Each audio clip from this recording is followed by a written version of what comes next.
Hello, everyone, and thank you for joining our webinar today on how to be smarter and 10 ways to outsmart your PPC competition, co-hosted with Wordstream. Today, I will be presenting. My name is Hayley Cummings. I am an Associate Director of Paid Search here at Hanapin Marketing, and alongside me will be Erin Sagin, who is a Customer Success Manager at Wordstream.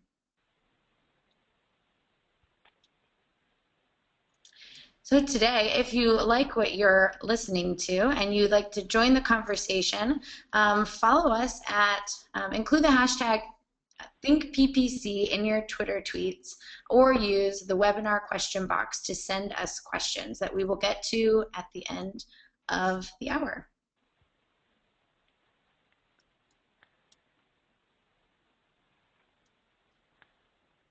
All right, guys, so this is Erin here. We're going to start with a quick poll. So, Haley, if you could just, exactly, here we go. All right, so we'd love to get a better sense of who is on the call today. So if you guys could just let us know how long you've been working in the PPC space by selecting one of these 4 bullet points in the GoToMeeting slide, we'll get a good sense of who our audience is and what we're working with today.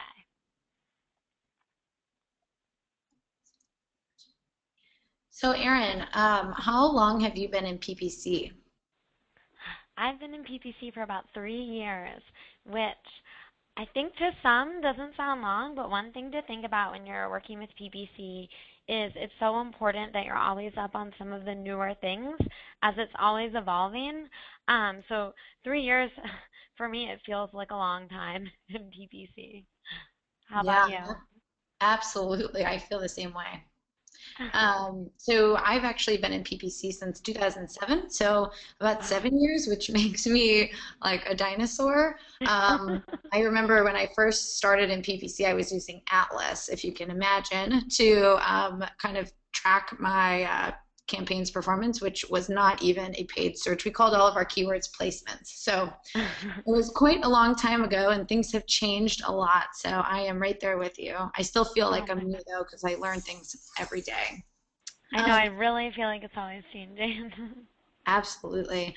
So we got the results of our poll question back, and it looks like 34% of our listeners have been in PPC less than 1 year. So that's the majority. Then we have 32% at 1 to 3 years, 15% at 3 to 5 years, and 18% up there with me, the dinosaurs, at 5+ years. So great, we've got a really good mix.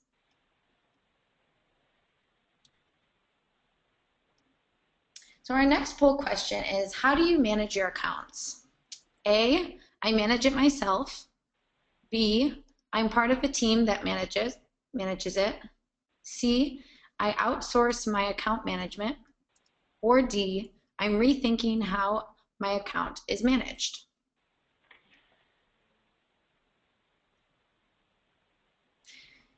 So I know, Erin, many of your clients and the people who are coming to Wordstream are people looking to kind of continue to manage the accounts on their own, which is what makes these kind of co-hosted webinars really great, because we get your perspective as well as an agency's perspective, where we're kind of doing the full management on our end 100%. What are some of the things about your clients that is pretty consistent across the board that you guys have found is the most maybe impactful thing that Wordstream is able to help them with? Sure. I think for a lot of our clients, a big challenge is just getting in and regularly working in the account. So for us, giving them kind of a set of alerts to look at every week encourages them to get in the account at the very least on a weekly basis to assess performance and grab any of those low-hanging fruits that might be important to take and either get some opportunity from, like adding new keywords or adding important negatives to cut down some of those wasted spends in accounts. So a lot of it is just getting in and being more involved with their accounts. Very cool. So we have the results from the second poll question back, and it looks like 59% of you are managing the accounts yourself. 27% you are part of a team that manages it. And 7% for both, I outsource my account management, and I'm rethinking how my account is managed. So very good. It looks like the vast majority of you are actually doing that on your own. And I will give a quick shout out to my friend I saw join the webinar, Mike Kurtz from Driver Solutions. Hi, Mike. I know you can't talk back to me right now, but I saw you on the list. I just wanted to say hi. So now we're going to get started. So today we are talking about 10 different things that you can do to outsmart your competition. The first one is focus on quality scores. Number 2, implement ad extensions. 3, auction insights. 4, conquesting. 5, identify new opportunities through your search query reports. 6, rebuild and restructure. 7, utilize bid rules. 8, RLSA, or remarketing for search. 9, participate in betas. And finally, 10, keep up with the experts. So I'm going to pass it over to Erin, and she's going to kick it off with number 1. Perfect. Thanks, Hayley. So the first thing that we're going to focus on today is helping people ensure that they're getting their quality score discounts. As a lot of you know, Google is really the world's most popular search engine because people trust it. It provides helpful results. I mean, I personally automatically go to Google because I really believe that I'm going to get the best results I can get there. But one thing that they really needed to ensure that they were doing is maintaining this sense of trust with their users, even with their paid listings. So that's where quality score comes into play. Google uses quality score to incentivize advertisers to follow this theme of relevance with their paid search ads. So as you can see in this chart above, advertisers with high quality scores are benefiting tremendously, while those with low quality scores are even more significantly penalized. 5 is kind of Google's quality score benchmark. They consistently renormalize their scores to get the average back to a 5. So we use that as kind of our neutral zone. And then moving up from there is where you really start to see that value. So let's go to the next slide. And here we'll dive a little bit deeper to review exactly how Google is going to determine your cost per click. So we can just move to the next slide there. Oh, I think we went over one. That's okay. There we go. So in terms of your actual cost per click calculation, you can see that up above here. Google is going to take the ad rank of the person below you, divide it by your quality score, and then just add a penny. So one thing to note, if you have a higher quality score, you're going to have a higher denominator, making your overall actual cost per click lower. So if you look at this chart, the person who does have the highest quality score, even though they're willing to bid significantly lower than others, they're still able to achieve a lower actual CPC. And if we pop over the next slide,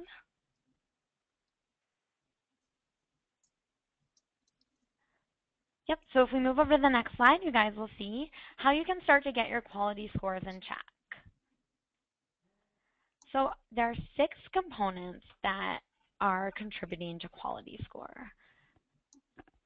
And if we could just move to the next slide so everyone can see those 6 components. Hey, Erin, I think there might be a little bit of a delay. Is it showing up now? Oh, gotcha. Yeah, perfect. It looks great. I hope everybody out there can see it. All right, so these are the 6 components that contribute to quality score. Most importantly, you want to focus on your click-through rate. Although Google doesn't give us a very straightforward idea of how they're determining your quality scores, these are the components that contribute to it. So click-through rate is most important. As you can see, these are all interrelated. So keyword relevancy, ad relevancy, and the relevancy tying back to those landing pages are all going to contribute to the click-through rate. A few reminders when you're working with quality score is it is going to take about 4 to 6 weeks to see an update in your quality scores. So although you may make some significant changes to benefit the scores, you may not see the fruits of your labor for about 4 to 6 weeks. It's important to just keep focusing on making those improvements over time, and eventually you will see the changes. As I mentioned before, Google periodically renormalizes the average quality score to 5. So regularly they do make these big overarching changes, and you'll see maybe your quality score will go down significantly. Oftentimes when this does happen, it's across the board, so it's impacting all users, and everyone is kind of relatively shifting downwards. And that's about every 6 months that they do that.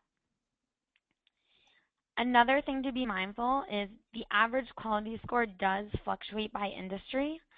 This is something that you'll want to talk to your account manager about, anybody helping you with your account. They'll help you learn really what industries can tend to see a lower quality score.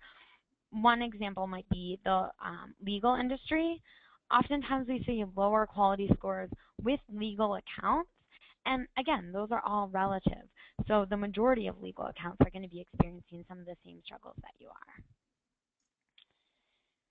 Next one on the list, this is actually something new that Google recently released. A lot of people suspected that new keywords quality scores were actually impacted by the performance of existing keywords that were highly related to those. But a few weeks ago, Google actually officially said this is how they are calculating the quality score of new keywords. So keep in mind, when you're adding a new keyword, they're going to look at your old keywords quality scores. If they're not good, that will negatively impact that fresh new keyword. So you'll want to take efforts to improve old keywords or eliminate old keywords with poor quality scores prior to building out. And finally, they also release the information that device does matter for quality score calculations. So keep in mind, you want to optimize differently for mobile phones versus desktop computers, but Google will take into the account that, say for example, your average click-through rate is lower on mobile. They're going to understand that that's the case and make adjustments accordingly to ensure that that's not negatively impacting your quality score. All right, so that about sums it up for quality score. Let's move on to number 2, which is ad extensions. Oh, perfect. So for ad extensions, these are a really critical component of PPC campaigns. I recommend implementing them across the board in any case that you can. And I've worked with a lot of advertisers that hesitate to utilize these extensions because they feel that they're a lot of work to maintain. The reality is they're actually really, really simple to set up. They require little to no maintenance whatsoever. And they're cost effective. They're not costing you any more than a regular click on your ad would be. We'll go into the benefits of these a little bit more moving forward, but just to note, a couple key points. With ad extensions, you're likely to achieve higher ad ranks, you're going to get more real estate on the SERP, and you should see increased click-through rates. So if we can move on to the next slide, we'll start looking at ad rank. Perfect. So if you've been following industry news, you probably know that ad format is becoming more and more critical than ever. Back in October 2013, AdWords announced the expected performance of ad extensions would be factored into the ad rank formula. And back then, people weren't really sure how impactful this metric would be. Some PPCers thought it would serve as a tiebreaker for ads that seemed to have similar quality in bids. Others thought it was a very small percentage. But Google, a couple weeks ago, released a video where their chief economist, as you can see here, Hal Varian, announced a huge update to the ad rank formula. So as you can see in the chart alongside Hal, the ad extensions are now a more and more influential component of ad rank than advertisers originally anticipated. Hal actually suggests that ad format is just as impactful as quality score. Not so much that we agree with that. I think a lot of people are skeptical of that, but just the idea that he would hint at that is pretty notable. So keep in mind, you are going to see a huge impact on your ad rank if you're not utilizing extensions. You need to be utilizing these. Granted, they may not get any time on screen if you're not hitting a high position, but it is important that you're always utilizing them because it will impact your ad rank. And then if we move on to the next slide. Perfect. So aside from ad rank, which is kind of more of a background thing when it comes to PPC, in terms of what your users are experiencing with your extensions, this is going to be huge. They vastly impact the way that users interact with your ads. And as you can see in this example, the first ad is significantly more appealing than the ad pictured in the third position. It has a number of extensions, and that automatically increases its visibility on the page. So you can see here, just that final line of site links adds one extra line of text. They have the ratings.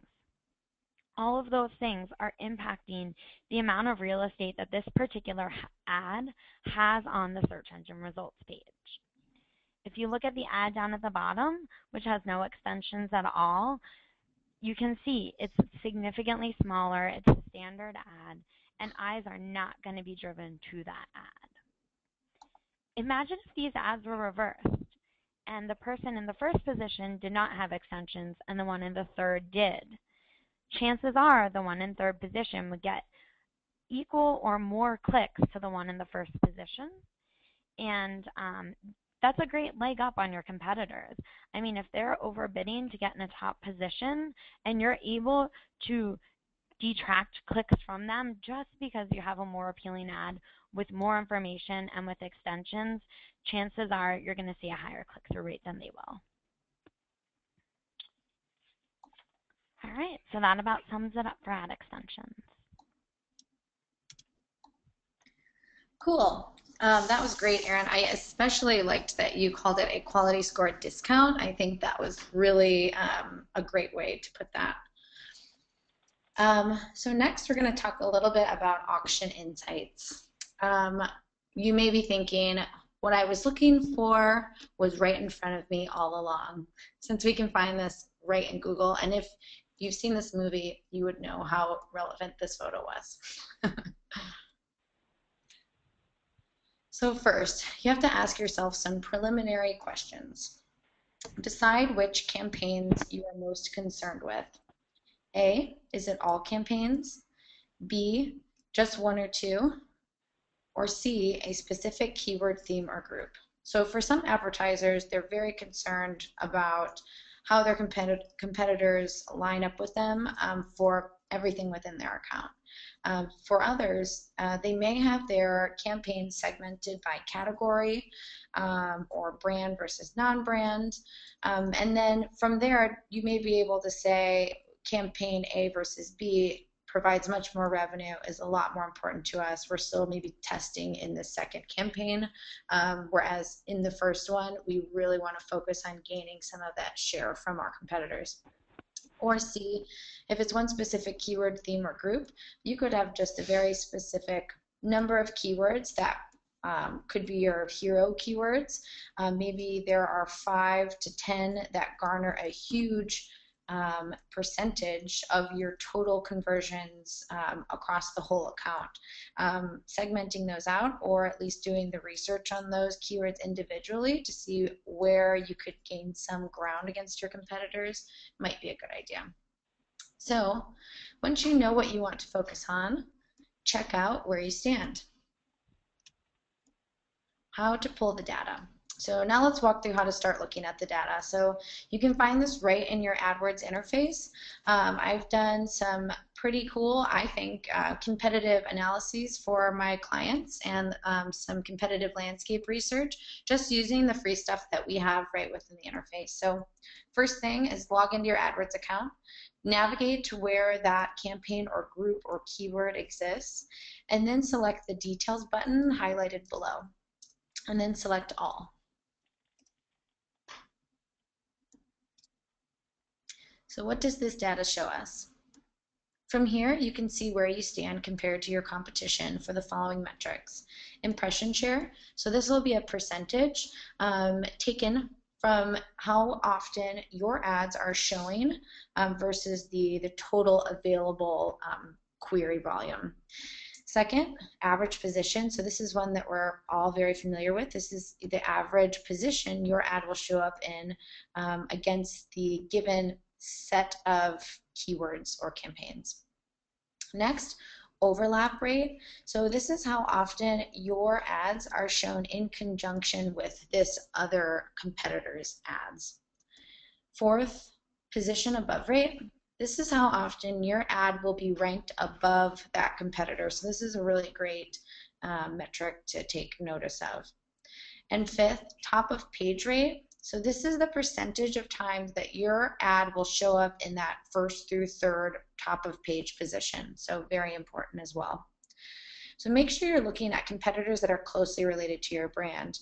You may find that Amazon shows up, ask.com shows up, these really big sort of never-ending budget type of brands will show up and look like they're competitors of yours. So obviously Amazon could be everyone's competitor almost, unless you're selling a service or a lead for an auto quote or something very specific. But if you're selling anything, Amazon likely is a competitor. You can kind of cross those off your list and start to look down the list at the competitors that you know align with your business model, the products that you are selling, etc.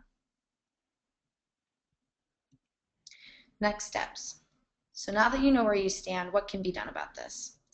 Impression share loss metrics. So based on the information that you were seeing within the auction insight results, you can start to build a case for either adding more budget or working towards quality score with all of those great tips and tricks that Erin gave us at the beginning of the presentation.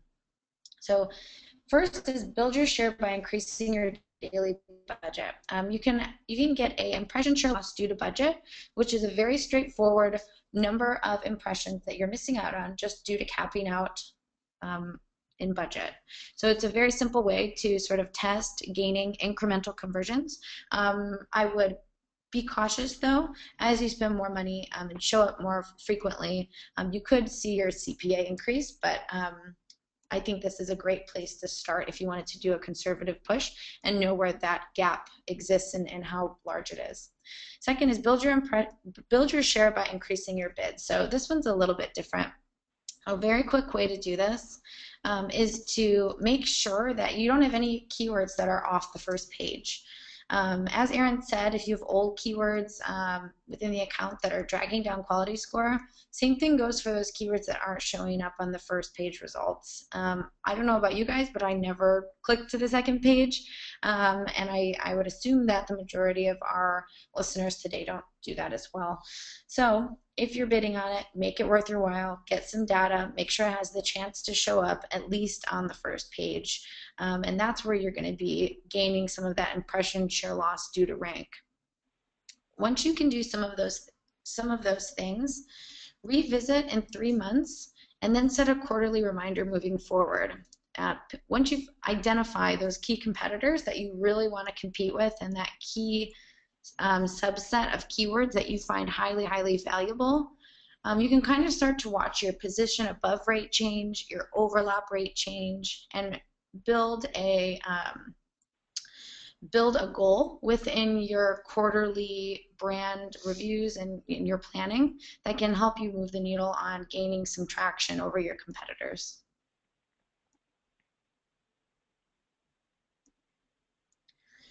So next, we're going to talk about conquesting. This is a term that I don't hear thrown around too often. It's something that I heard years and years ago when I started in paid search, and I don't even know if people still use it. I still use it. Basically, what this is bidding on your competition's brand terms. So you might ask yourself, when is this okay? First things first, you want to figure out if they are bidding on your terms.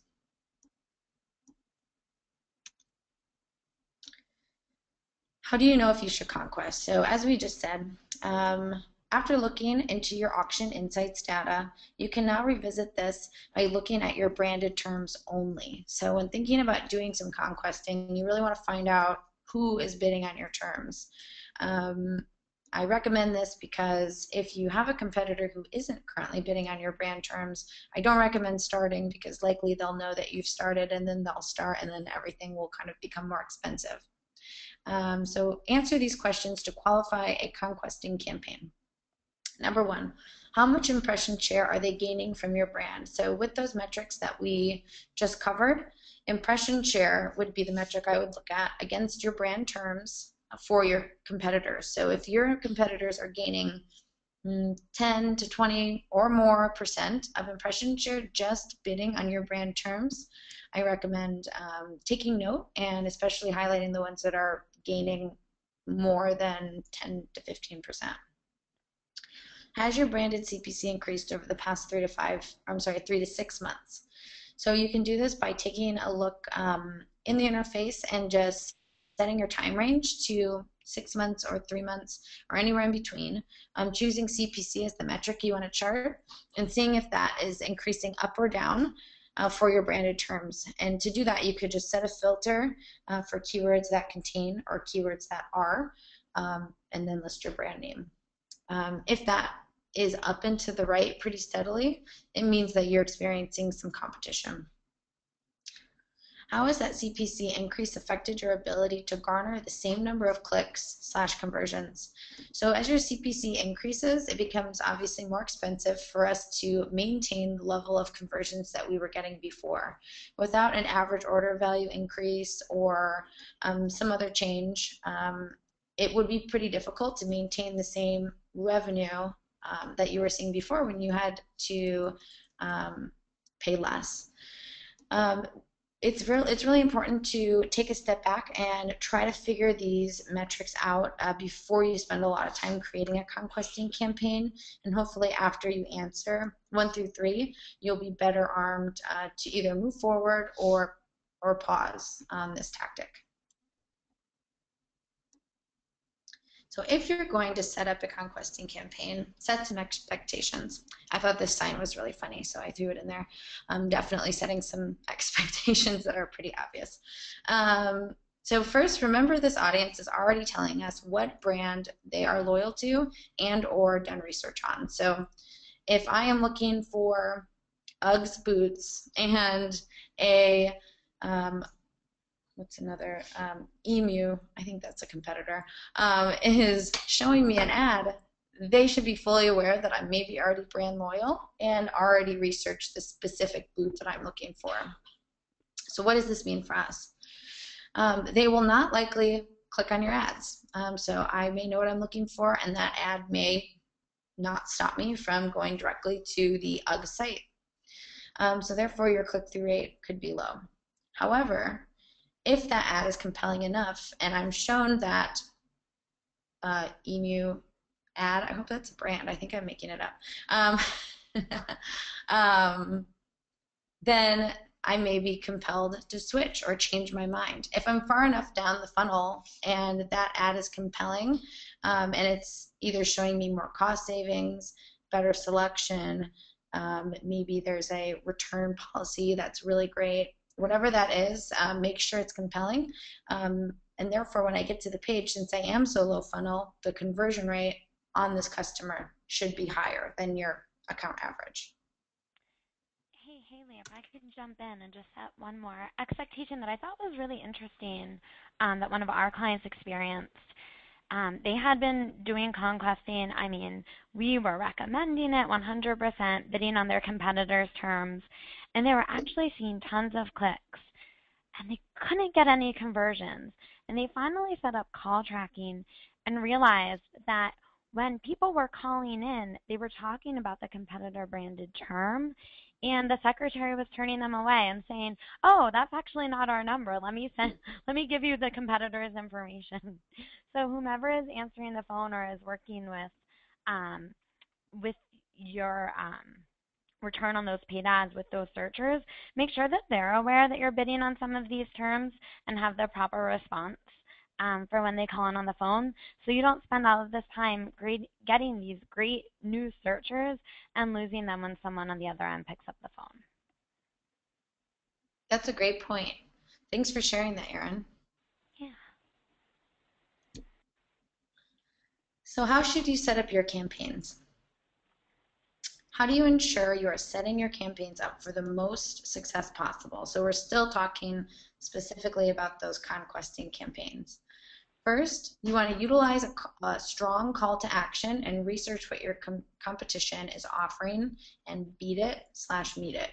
So if you're going to take the time to bid on these, to bid on this audience, make sure that you know what that other competitor is offering. If they're offering 20% off, it would be great if you could offer 20% off or 25% off. If they have 365-day return policy, it'd be great if you had the same. This will draw the eye to your ad and entice the click. Focus on your strengths. So how are you better than your competition? Maybe you know that your boots are waterproof or come with a waterproofing solution. Put that in your ads. Make sure that they know they're going to get a better value if they take the time to click on your ad and get that information on your site. 3, be selective about your keywords. So keeping in mind that you want those keywords to be tightly themed exact match terms to avoid bidding on even less relevant traffic. So everything that we have to keep in mind about our brand traffic, meaning maybe there's a negative review or there is someone searching for how to return something or customer service. We don't want to spend our advertising dollars on those types of searches, so make sure that you're not spending your advertising dollars on your competitors' searches that are similar to that. So those are even less related.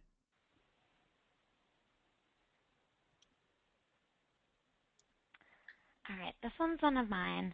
So number 5 is mind your search terms report. I think a lot of advertisers don't recognize that this is available, and it is a huge, huge asset for you. So what this report does is it allows you to see the search queries that have triggered your ad to show. So there's a small caveat here that Google isn't 100% transparent. They do filter out a small portion of this list, but it does give you a really excellent sense of how your searchers may be connecting with your ads. And from there, you can start to identify new keyword opportunity, eliminate negative keywords that you don't want to continue showing for, but maybe you've already gotten some clicks on, so kind of nip that problem in the bud. I think it's very easy to set this up in AdWords. If we just flip to the next slide, here are some instructions. Perfect. So to see this search terms report, all you have to do is head to the Campaigns tab in AdWords and jump to the Keyword section. Once you can see the keywords, you want to click on the button that says Details right above that Stats table and then select All, and it'll show you the search terms report. So again, exactly what searchers are typing in that is triggering your ads to show. So if we move to the next slide, I'll show you an example of how we utilize this here at Wordstream. So you may not be familiar with this image. This is actually what we call our query stream in our product. And on the left-hand side, you'll see all of your search terms. As you look through those search terms, you can get a sense of the target keyword that these are related to and the match type that they're connected by. So for example, for how to sell cell phones, we know we're connecting to the search query buy and sell phones, Milwaukee, Wisconsin, because they're matched by a broad match. once you have this report, you can start to manipulate it to get some really great insights and start taking action. So I recommend first organizing by cost.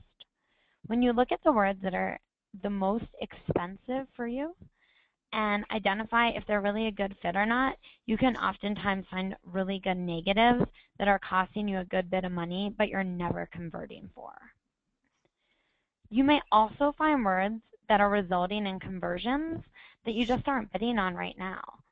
So yes, you're still getting the conversion on them because you're matching to them, but you might be able to get that conversion at an even lesser cost by bidding on that exact search query directly. And chances are, if it's a longer tail search query, it's going to be cheaper and less competitive.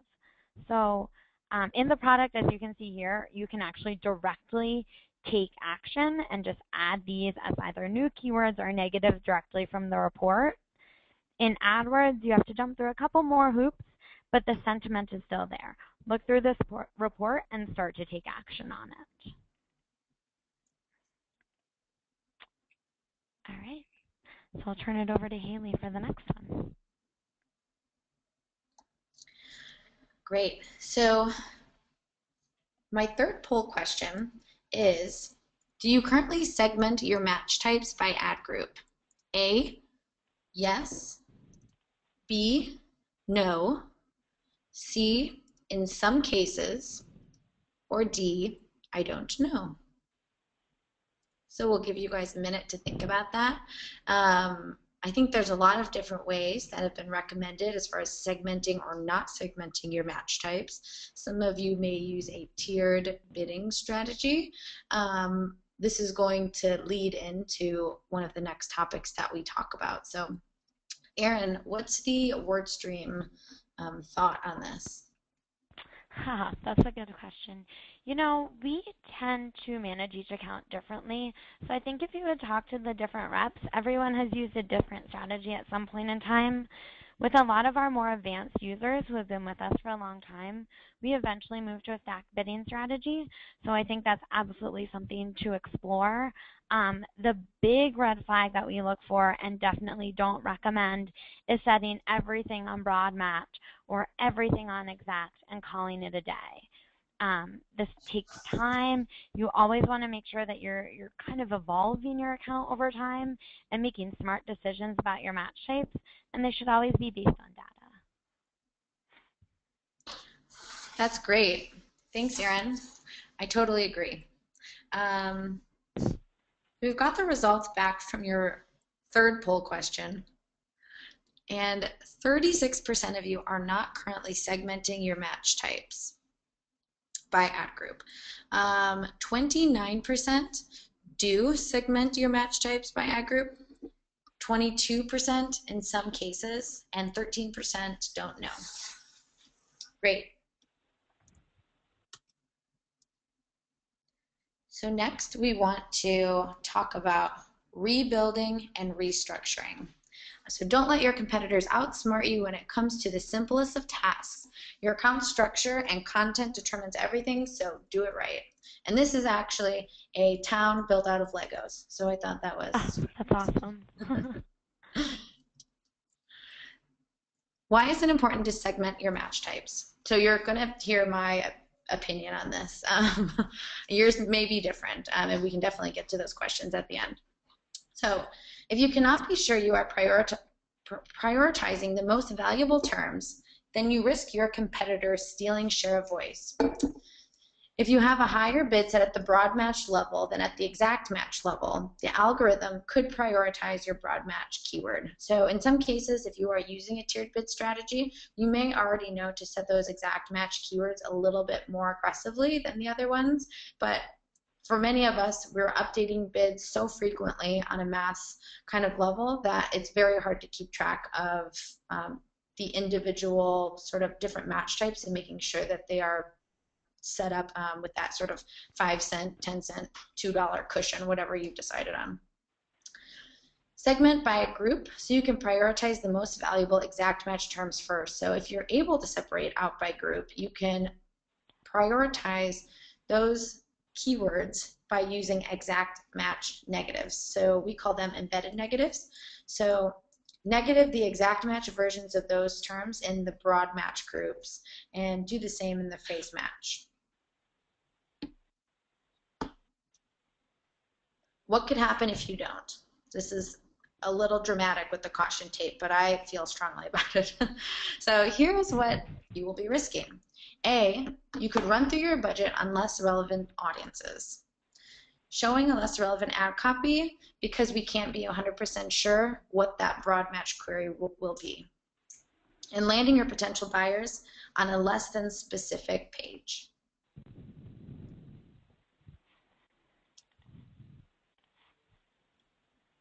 Number 7 is utilize bid roles.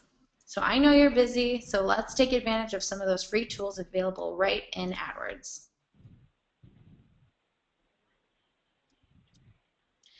Where can I find this option? Setting up bid roles can be as simple or as complicated as you make it. Determine what you really desire and make it so. Start by logging into AdWords and navigating to your high priority campaign, group, or terms. So whatever we've established when we originally looked at those auction insights was the most important for you in terms of competition. Once there, you can select the keyword or ad group tab if you're not already there, and then you will see the bid strategy button highlighted below. Once you have selected the bid strategy button, you'll be able to choose from the following options. Use a flexible bid strategy, use campaign or ad group bid strategy, use manual CPC bidding, or use flexible bid strategies. So if you're looking to set something at the campaign or ad group level, this is a great opportunity to do that in that second option.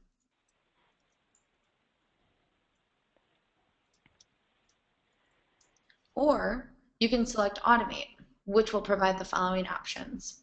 Change max CPC bids when, raise bids to top of page CPC when, raise bids to first page CPC when, pause keywords when, enable keywords when, send email when. So some of these are not exactly bid specific. Most importantly, I would focus on the top of page CPC and or first page CPC. So very simply, you can ensure that those terms will not leave top of page. They're the most important to you. Make sure that your competition doesn't steal that share of voice when you've had a busy work week and you don't have time to make bid optimizations. Number 8, RLSA. Keep your audience aware, engaged, and motivated by prioritizing them every time they search. Don't let your competition steal potential buyers whom you have already informed. So what is RLSA? RLSA, also known as Hanapin, is RFS, basically because we didn't want the extra letter in there. So this means remarketing for search. You can remarket to those who have been to your site as they continue to search right within the search engine results page. So this is on google.com specifically. What can you do? You can prioritize certain audiences with higher bids. So just like anything else, you can go in and select your audience, bid higher for this audience or only bid on this audience, and increase your bid modifier. So plus 50%, plus 25%, whatever seems best.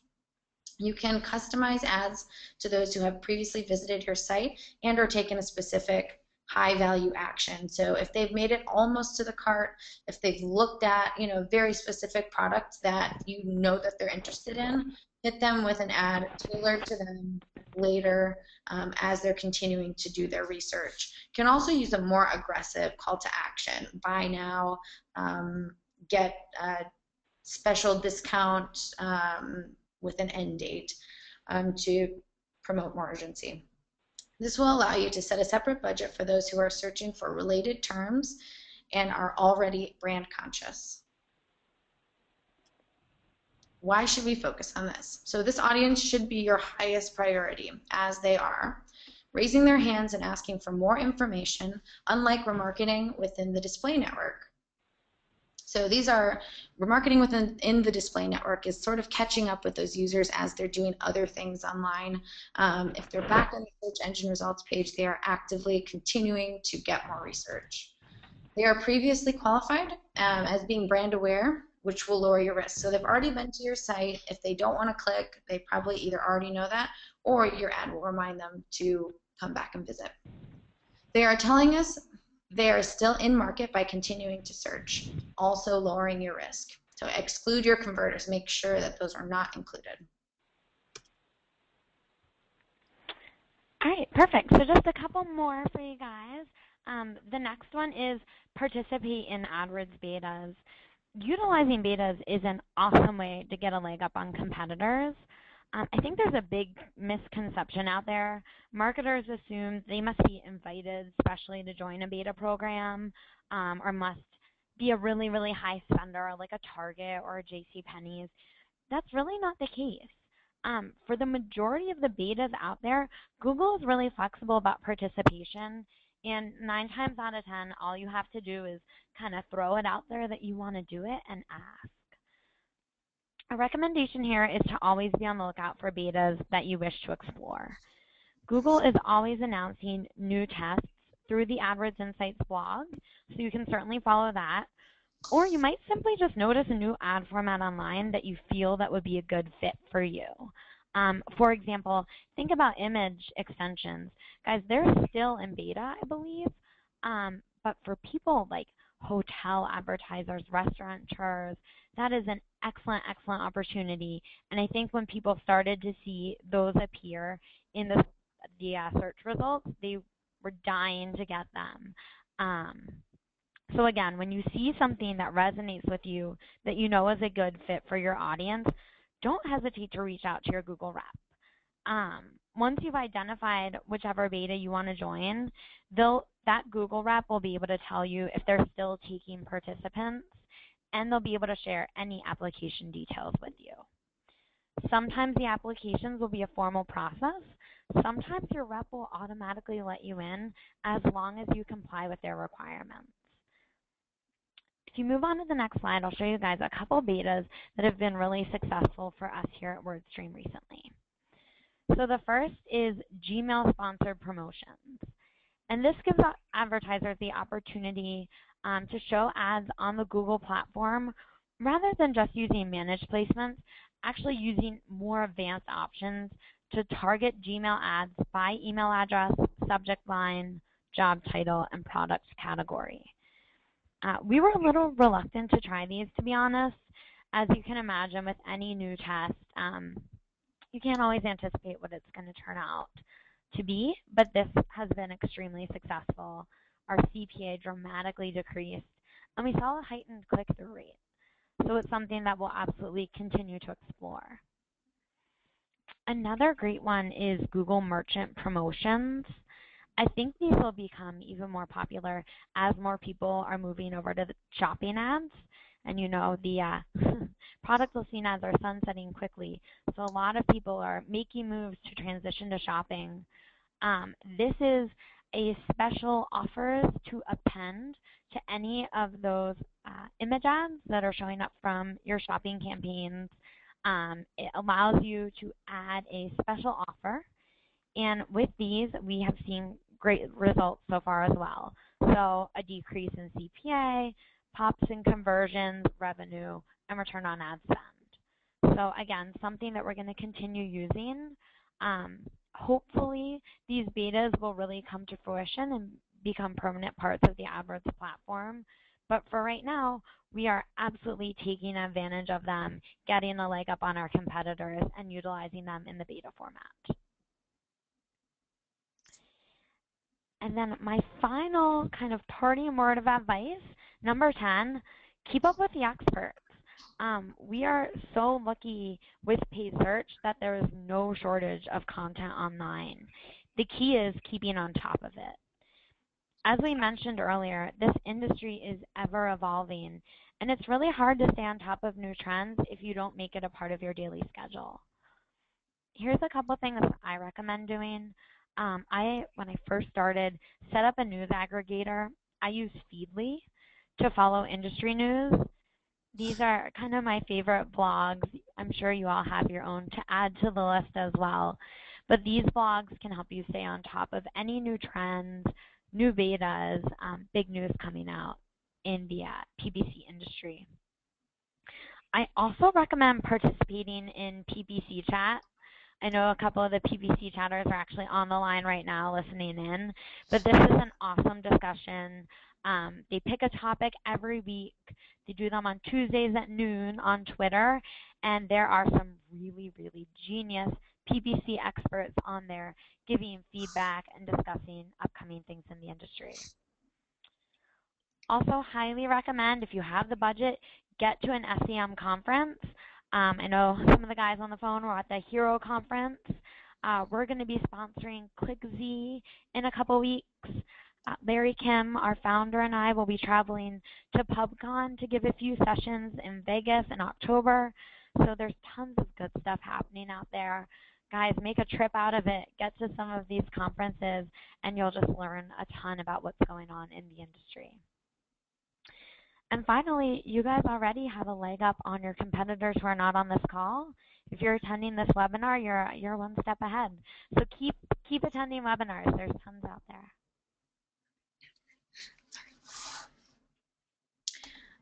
Thanks, Erin. And now moving on to our fourth live poll question. Would you like help with your PPC accounts and management? I am interested in a free account assessment from Hanapin for accounts spending more than $20K per month. B, a free Wordstream AdWords Performance Grader Plus and landing page grader walkthrough. C, no thanks, and D, both. And to give you guys a little bit of insight into what that performance grader is, that's a tool that we have online. You can run it anytime to assess your PPC performance. And we'll actually grade you against people in the same space as you, the same industry, to give you a sense of where you stand. So we'll give you a grade. Most people aren't getting 100, so there's definitely some room to work out there, but it'll give you a good idea of where you stand. We also recently developed a landing page grader, so many of you have probably not run that one yet, but as you know, landing pages are huge. If your landing pages aren't a good fit for you, chances are your PPC efforts are futile. So take some time to check out your landing pages and get a sense of how they're performing. And if you run either of these, you'll have the opportunity to meet with someone on the team and actually walk through it together so you can better understand what you need to work on and actually what you can do to work on it. Awesome. Thanks, Erin. That sounds like a great opportunity. We are almost out of time, but I wanted to make sure that we answered some of the awesome questions that you guys sent over. So thank you so much. I think we had almost 20 questions, which is phenomenal. I am going to take this first one. The first question is, want to know how to identify those competitors that are using our brand and affecting our impression share. So we covered this a little bit at the beginning of the deck, but what you want to do is go into your account and navigate towards the Auction Insights tab. So you can hit the drop down there and select all.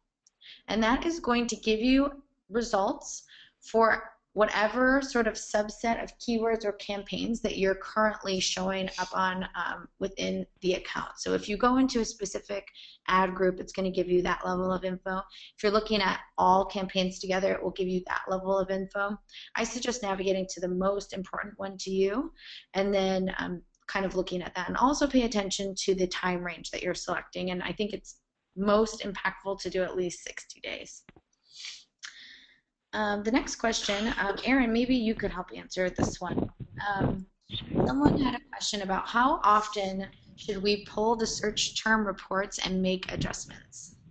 That's a great question. So to be honest, I think a lot of that has to do with the size of your account and the amount of time that you're able to dedicate to it. If you have a lot of volume, I recommend doing it very regularly, maybe even once a week if you have the time to devote to it. particularly if it's a newer account or if you just want to focus on a newer campaign where you need to catch any negatives that you may not have thought of that could really dramatically impact your success with that particular campaign or new account. So again, depending on the volume, but just setting the time aside to do it and do it regularly is key. Awesome. An additional question is, did you say we should make exact terms negative in the broad match group and negative the broad match terms in the exact group? So the first part of that is correct. So it's kind of, you want to think of it as the highest level, that exact match group, or I'm sorry, the highest level, the most, the widest sort of funnel or net that you can cast being those broad match terms. You want to negative out the phrase and exact match from those. So if you only have exact and broad match modified or broad match, then just negative that exact match. If you have phrase and exact, you want to add them both to your broad match group and then work backwards from there. So going to the middle, the phrase group, you want to negative the exact match group. And the exact match would need no match type embedded negatives because it will only bid on those exact terms. So I hope that answers your question. Cool. I think we have time for one more. Let's see. And anytime, if you guys have any other questions about the webinar, feel free to tweet them at Wordstream, at PPC Hero, or at me directly. I'm happy to answer any questions that you have. Awesome. Oh, you could also email us directly at marketing@wordstream.com. Okay, great. Erin, maybe you can answer this last question. We've got about 1 minute to wrap up. Someone had asked, where can you find your quality score? Good question. So quality scores are assigned on the keyword level. You can also get some insights when looking in AdWords at that particular keyword's quality score as to why they're giving you that quality score. It's fairly limited, but you can see a little bit. In Wordstream, again, we also share them at the keyword level, and we're happy to walk people through them if they're looking to assess exactly why a particular keyword might have a particular quality score. Awesome.